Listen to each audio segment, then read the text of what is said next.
할렐루야. 먼저 이번 저와 여러분 교회 속에 주의 은혜와 평강과 축복이 넘쳐나기를 주님의 이름으로 축원합니다. 오늘 본문 마태복음 1장 18절에서 23절 말씀을 가지고 성탄절의 진정 의미라고 하는 제목의 말씀을 가지고 말씀을 전하겠습니다. 인류의 최대 소망이신 예수 그리스도께서 이 땅에 탄생하신 성탄절을 맞이하게 되었습니다. 우리의 길이 되시고 진리가 되시고 생명이신 그 예수님, 우리를 구원하기 위하여 이 세상에 오신 성탄 아침을 맞게 되었습니다. 아기 예수님의 탄생하신 성탄 아침에 천군 천사들이 찬양을 드린 것처럼 오늘 아침에 하나님께 영광이요 또 땅에서 기뻐하시는 사람 중에 평화를 가진 여러분에게 성탄의 은혜가 임하기를 주님의 이름으로 축원합니다. 사실 예수님의 탄생의 정확한 날짜는 우리가 알 수가 없습니다. 근데 12월 25일을 정해놓고 우리가 성탄절 지키고 있지만 정확한 날짜는 그 누구도 모릅니다. 그렇게 해서 예수님이 이 땅에 안 오셨냐는 것은 아닙니다. 왜냐하면 성경에 예수님이 베들레헴 말구에 탄생하셨다고 분명히 우리에게 말씀하고 계시기 때문입니다. 다만 5세기 초에 로마의 유스티아누스 황제가 주님의 탄생의 날짜에 관해서 여러 설이 있었는데 그것을 다 패하고 12월 25일을 성탄절로 그렇게 확정지어 공포하고 이것이 오늘까지 계속 이어져 오늘 우리가 지키는 성탄절이 된 것입니다. 크리스마스라고 하는 것은 크리스라는 말과 또 미사라고 한 두 글자가 합쳐서 뒷말로서 그리스도께 탄생하신 날에 그분께 미사 예배를 드린다는 의미의 말씀입니다. 그래서 성탄절은 예수님께 예배를 올려드려야 됩니다. 근데 성탄절날 예배를 올려드리는데 우리가 예배하지 않고 우리가 다른 곳에 있다고 한다면 그것은 참된 성도의 모습이라고 볼 수가 없습니다. 예수님의 탄생은 좋은 소식입니다. 예수님의 탄생은 지구에서 모르는 사람들에게 좋은 소식입니다. 천사가 우리 목적에 전해진 소식이 온 메시에 미칠 기쁜 좋은 소식입니다. 과연 무엇 때문에 기쁜 좋은 소식이 되었을까요? 오늘 성탄을 맞는 이날에 본문을 통해서 성탄의 진정 의미가 무엇인가를 살펴보므로 말씀을 전하고자 합니다.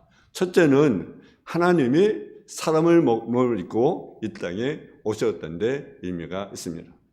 오늘 본문 18절 20절의 말씀에 보게 되면 예수 그리스도의 낳으심은 이러하니라 그의 어머니 마리아가 요셉과 약혼하고 동거하기 전에 성령이 잉태된 것이 나타났다니.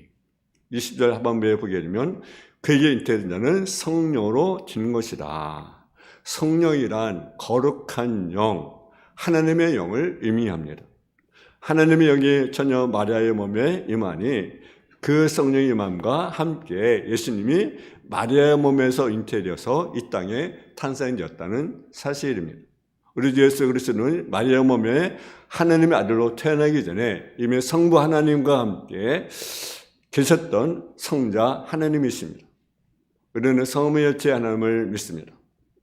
성경 보면 여러 곳에서 말씀하고 있는 창세기 1장 26절에 보면 하나님이 이르시되 우리의 형상을 따라 우리의 보현대로 우리가 사람을 만들고 그로 바다의 물고기와 하늘의 새와 가축과 온 땅에 기는 모든 것을 다스리자 하자 하시고라는 말씀이 있습니다. 하나님께서 당신이 가르쳐 우리라는 목숨을 쓴 것은 성부, 성자, 성령 삼위일체 하나님을 의미합니다. 하나님께서 성자 하나님, 성령 하나님과 함께 우리 인간을 하나님 형상대로 창조하셨습니다. 그러므로 예수님은요, 하나님이십니다. 하나님이신 그분이 사람의 몸을 입고 이 땅에 오셨습니다. 이것이 큰 의미가 있는 것입니다. 최초 아담과 하와를 만드실 때 성경이 정확히 나왔지는 않지만 어린아이로 만들지 않았고 노인으로 만들지 않을까 아마 청년이나 장년으로 만들지 않았을까 그렇게 우리가 생각할 수가 있는데 하여튼 그 아담과 하와가 자녀가 태어날 때 어린아이로 태어나게 하고 자라게 하셨습니다. 그래서 하나님께서 아담과 하와 사이에 자녀가 태어났을 때 모두가 부정 모혈을 통해서 태어났습니다. 다시 말하면 어머니라고 하는 밭에 아버지의 씨가 뿌려져서 태어나서 자녀가 생산이 되었다는 말입니다.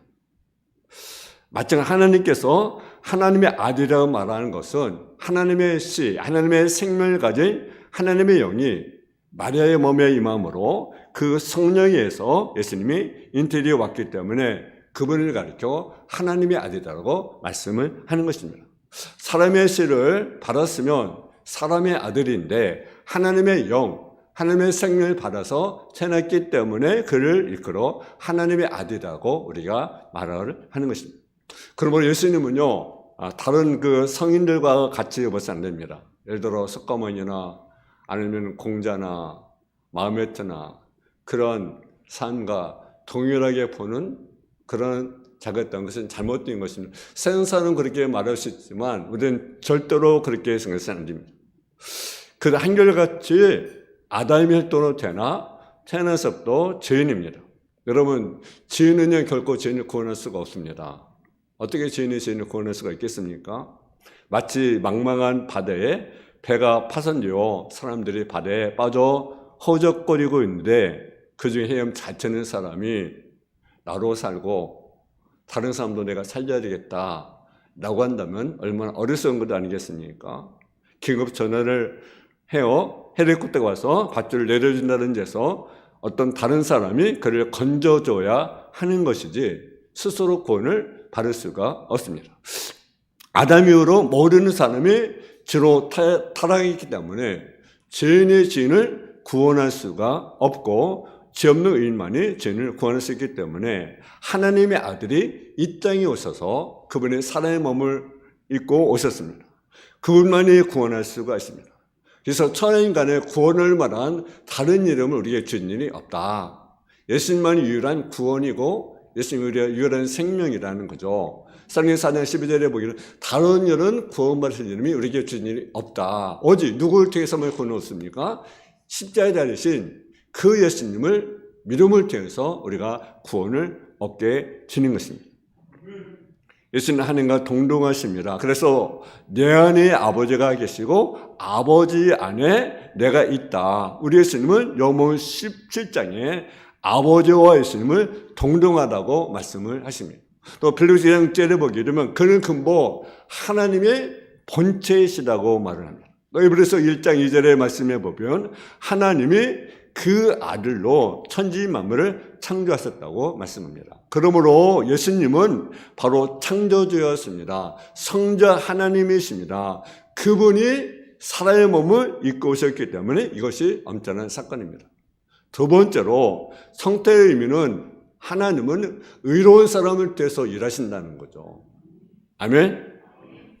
예수는 누구의 몸을 빌려 이 땅에 태어났습니까? 동료 마리아의 몸을 거쳐 삼고 그의 태를 빌어 이 땅에 태어났습니다. 근데 마리아는 의로운 사람이었습니다. 누가복음 1장에 나오는 이야기입니다.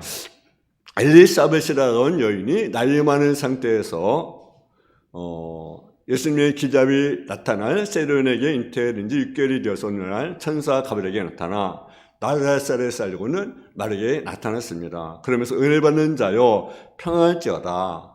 주께서 너와 함께 계시도다. 그래서 이 말에 깜짝 놀랐어요. 이것이 무슨 일인가. 천사가 말합니다. 무서워하지 말라. 네가 하나님께 은혜를 입었느니라. 네가 수태의 아들을 낳으니 그 이름을 예수라 하라. 그가 큰 자가 되고 직이 높으신 이의 아들이야 일컬음을 것이요. 주 하나님께서 그 장 다윗의 위를 저에게 주시리니 영원히 야곱에 대해서 왕노릇하게 할 것이며 그 나라가 무궁하리라. 그때 그 마리아가 그렇게 말합니다. 나는 산에 알지 못하니 어떻게 이런 일이 있겠습니까? 어떻게 이렇게 임신이 가능할 수가 있겠습니까? 산에 알지 못한다는 무엇입니까? 남녀 간의 성관계를 한 적이 없다라는 거죠. 그러니 마리아는 요셉이라는 사람과 약혼 관계에 있었지만 아직 통과하지 않고 정절을 지키는데 그게 아들을 낳을 것이라고 하는 선생의 말을 들었을 때 그는 충격이 아니겠습니까? 그러나 의로운 사람, 하나님의 경외하는 사람은요, 믿음의 사람은요, 자기 생각에 맞지 않아도 중요한 것이 있습니다. 하나님이 자기를 통해서 어떤 일을 하게 하실 때에는 순종한다는 사실이죠. 아멘. 그것이 바로 믿음의 사람이라는 거죠. 내 생각에 맞는 것만 순종하는 것이 아니라 내 생각에 맞지 않지만 하나님께서 말씀하시니까 그대로 순종하는 거죠. 그래서 주의 기도는 말씀대로 내게 이루어지라. 충격이 전에 사실 말하기 안 되겠습니까? 근데 누가 말씀하니까 주께서 말씀하시니까. 그것이 바로 믿음의 사람이에요. 그래서 주의 계집종이니 말씀대로 내게 이루어지라. 비록 내가 처녀의 몸으로 임신해서 동네 사람들에게 부정한 사람이라고 비방을 받을지라도, 혹시 나의 약혼자 요셉이 나를 이해하지 못할지라도 하나님 원하시는 일은 나를 통해 이루어진다면 저는 순종하겠습니다. 이것이 믿음의 사람이라는 거죠. 믿음이 없이 어떻게 이런 일이 가능합니까? 그렇잖아요. 인간적으로 볼 때 받아들이기 어렵습니다. 그러나 이런 사람은 다릅니다. 이런 사람은 두 가지가 있는데, 하나는 도덕적으로 유저로 깨끗한 사람, 이런 사람을 말합니다. 하나님의 말씀을 따라 사는 사람을 이런 사람이라고 말합니다.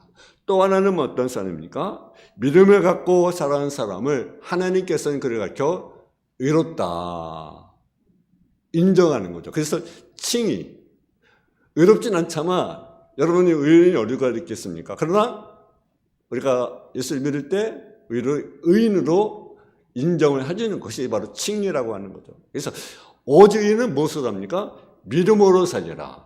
아멘.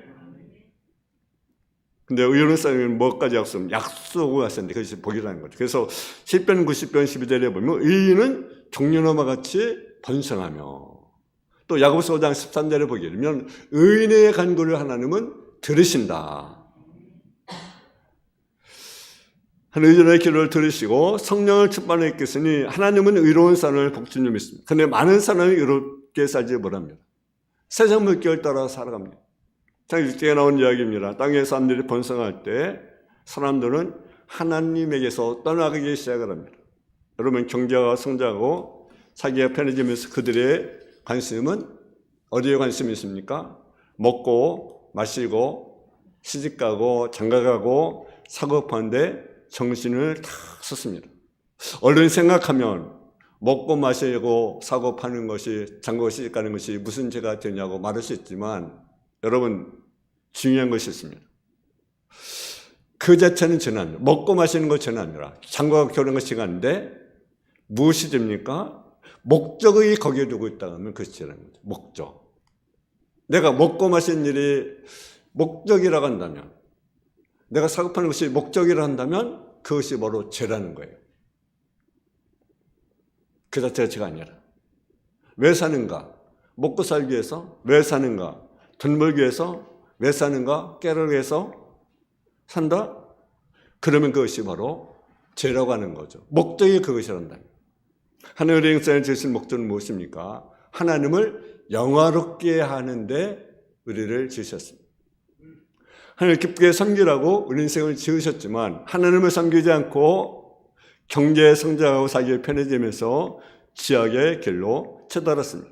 여러분, 동성연애 사건, 여러분 창세기 6장부터 등장합니다. 여러분, 남자는 남자로 더불어, 여자는 여자로 더불어 폭군을 행하는 그런 일들이 있습니다. 이들은 인생의 죄를 지었습니다. 하나님을 섬기지 않고 여러분 지옥으로 치닫는 그들의 모습, 타락하는 모습, 온갖 죄악으로 타락가는데 심지어 하나님의 아들들이 세상에 있는 사람들의 딸들을 보고 자기를 좋아하는 모든 자로 아내로 삼았다. 하나님 믿는 사람들까지 타락해 가는 모습을 우리가 보게 됩니다. 그 시대가 바로 노아의 시대였고 오늘의 시대의 모습이었습니다. 음행의 죄악이 만연했습니다. 그래서 하나님은 사람을 지으시면 한탄하시고 그 마음에 근심하시고 이들을 홍수로 심판하는 것을 계획을 하십니다. 그러나 그때 노아는 하나님께 은혜를 입었더라. 노아는 당대 의인이요 하나님과 동행하더라. 그리고 하나님은 노아에게 방주를 예비하라고 말씀합니다. 앞으로 얼마 하면 홍수로 땅을 심판할 터인데 너는 방주를 준비하라. 노아는 너가 말씀하시니까, 하나님 말씀하시니까 자기의 생각을 이해가 되지 않을 수 있지만 그는 어떤 사람이 믿음의 사람인 거죠. 그러니까 믿음의 사람은 하나님께서 말씀하시니까 방주를 지라. 예. 그래서 방주를 준비하잖아요. 방주를 예배해. 그래서 방주를 예배함으로 어떤 일이 벌어집니까? 노아를 비롯해 노아의 그 집이 구원한 역사가 일어나게 됩니다. 하늘도 어떤 사람을 쓰십니까? 어떤 사람을 통해서 일하십니까? 이로운 사람을 통해서 일하신다라는 사실이죠. 세상에 수많은 사람 섞여 살지만 불의한 자, 의로운 자를 똑같이 잡지 않습니다. 의로운 자와 불의한 자를 구분하십니다. 하나님을 경외하는 사람과 경외하는 자를 불의한 자를 반드시 하나님이 정해 놓으셨습니다. 하나님 어떤 사람 통해서 하나님의 뜻을 이루어 가십니까? 의로운 사람, 하나님 경외하는 사람을 통해서 하나님도 일해 가고 있다는 사실이죠. 여러분만 요셉이었다 간다면 여러분 어떤 틀을 취하겠습니까? 예를 들어 결혼하지 않은 내 아내가 임신했다. 그러면 어떤 생각을 갖겠습니까? 아, 저 여자가 부정한 사람이구나. 저 사람이 부정한 사람이구나. 아, 결혼 안 되겠구나. 당장 약혼을 취소하고 결혼을 취소할 것 아니겠습니까? 근데 요셉은요, 머리에서 보면 의로운 사람이다. 가만히 끊고자. 근데 요셉이 잠자서 천사가 꿈에 나타나 하는 말이 요셉아, 네 아내의 데려기를 무서워하지 마라. 그에게 잉태된 것은 성녀로 된 것이니 아를 낳을 것이요 이름을 예수라 하라.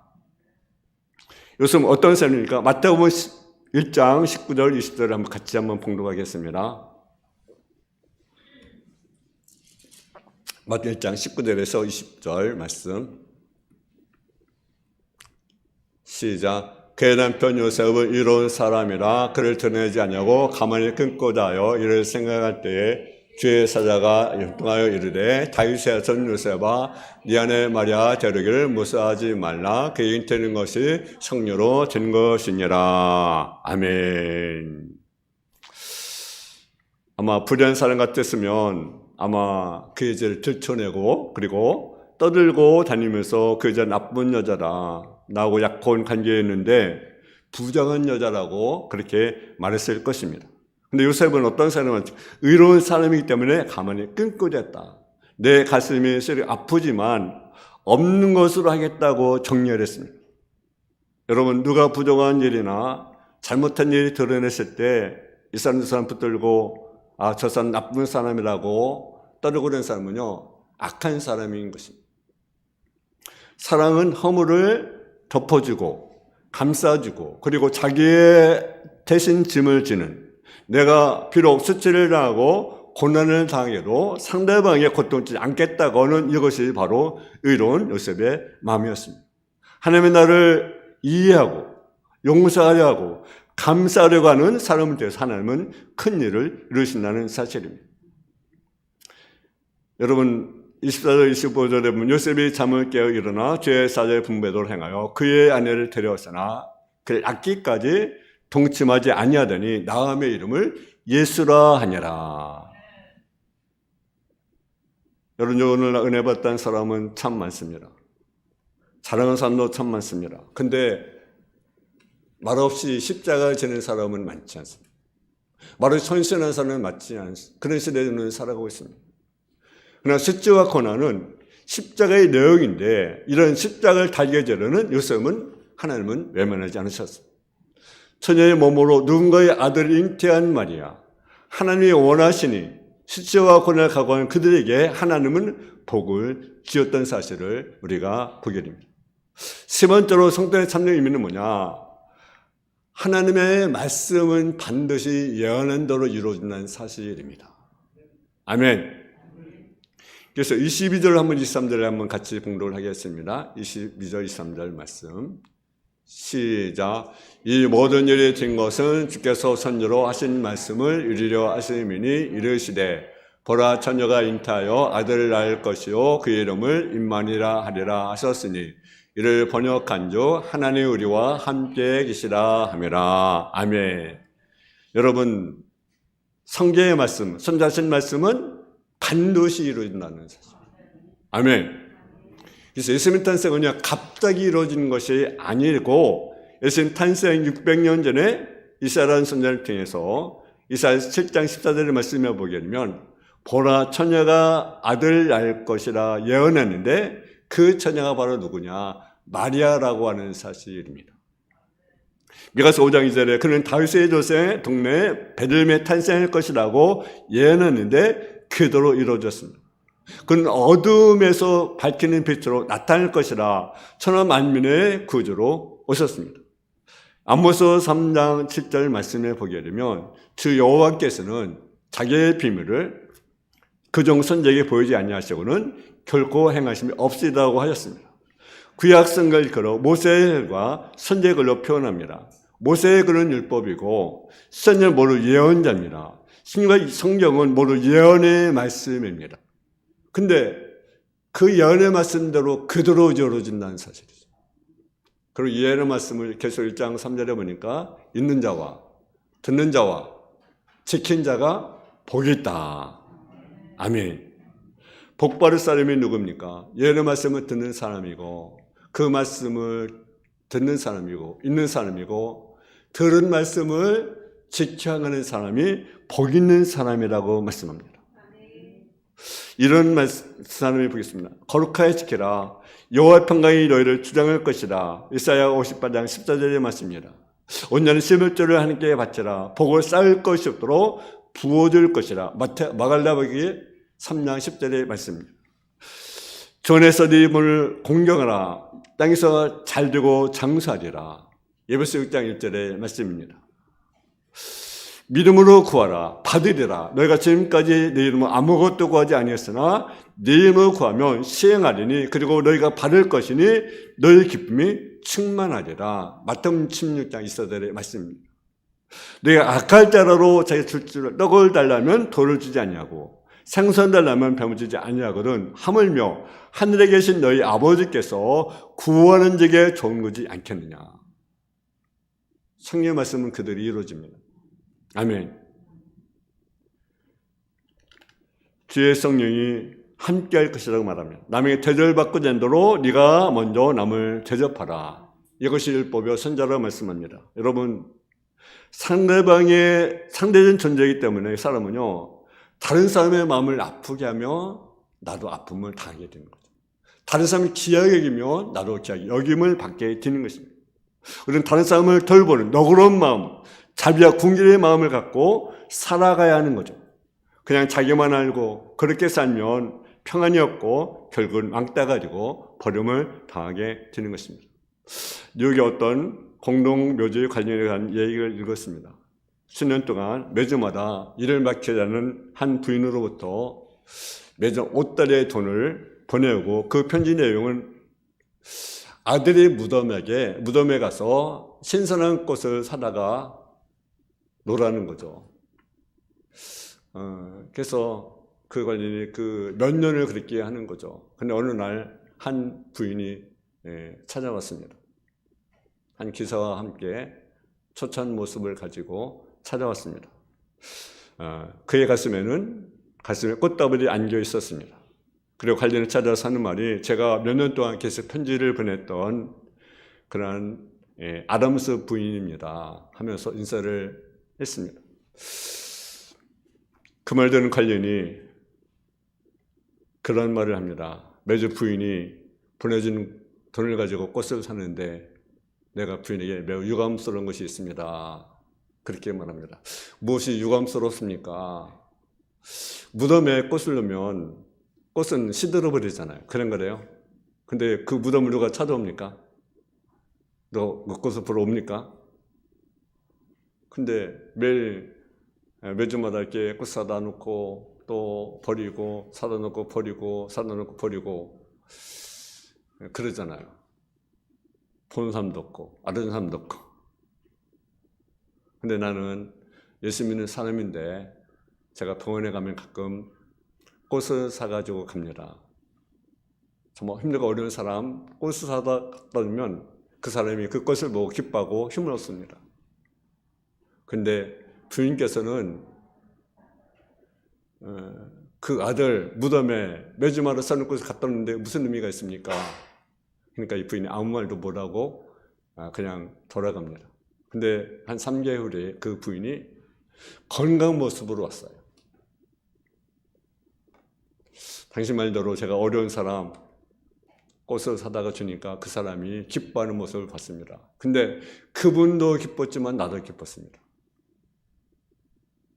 근데 놀라운 일이 벌어졌습니다. 의사가 얼마 삶지 못한다고 했는데 그 기쁨을 나누다 보니까 내가 지금 건강해졌습니다. 내가 직접 차를 몰고 왔습니다.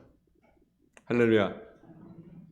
여러분, 남을 대접할 줄 아십시오. 그러면 누가 여러분 무시했습니까? 그것은 누군가 무시한 결과입니다.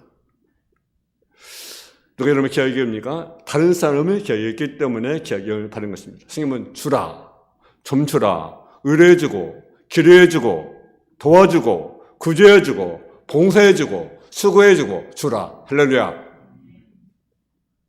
의뢰해주고, 봉사해주고, 구제해주고, 기도해주고, 할렐루야. 우리가 주는 자가 되십니다. 할렐루야.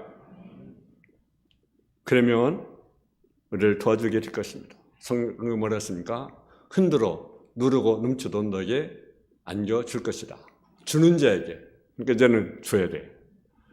위로해주고 기도해주고 도와주고 구제해주고 수고해주고 도와줘야 돼. 예수님은요 호화로운 왕궁에 태어나지 않았습니다.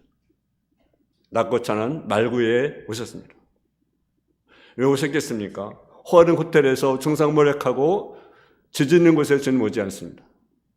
비록 작은 마을권이지만 그것은 걸머쓸 같고 거기는 사랑이 있고 거기는 순수함이 있습니다. 마리아와 요셉의 사랑 그리고 하나님의 뜻을 이루어야 되겠다는 순수한 헌신이 있는 그곳에 주님이 임했습니다. 여러분 우리 주님은 어디에 임합니까? 하나님은 누구에게 임합니까? 순수한 마음, 깨끗한 마음, 겸손한 마음 그리고 성경에도 살아버리고 애쓰는 사람들 그곳에 주님의 평안이 임하게 되는 것입니다. 마지막으로 성탄의 성님은 뭔가? 임마누엘이라고 하는 사실. 임마누엘의 뜻은 무엇입니까? 하나님이 우리와 함께 계시다.